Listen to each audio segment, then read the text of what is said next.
High বন্ধুরা, তোমরা কেমন আছো? আশা করি তোমরা খুব ভালো আছো। আমিও খুব ভালো আছি। আমি একটা ছোট্ট মিনি ব্লগে চলে এসেছি। আর এদিকে আমি দেখছিলাম যে কখন ট্রেনটা আসবে আর কখন আমি বাড়িতে যাব। আমার যেন ভালো লাগছে না। আর কাকুটা দেখো কীভাবে আমার দিকে তাকিয়ে আছে। কাকুটা মনে মনে ভাবছে যে পাগলিটা কোথা থেকে এসছে যে স্টেশনের মধ্যে ঘুরপাক খাচ্ছে। আমি কাকুর কাছে এটাই বলতে চাই, কাকু আমি পাগলি না, আমি একটা মানুষ। কখন ট্রেন আসবে আমি এটাই দেখছিলাম।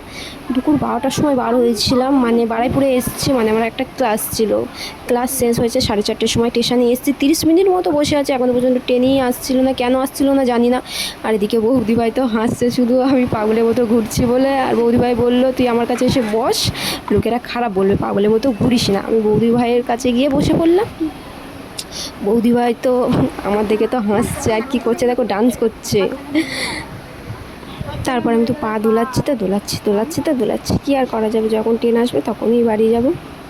আর আমার ভিডিওটা যদি ভালো লেগে থাকে তাহলে আমার চ্যানেলটাকে সাবস্ক্রাইব করে দাও। টাটা।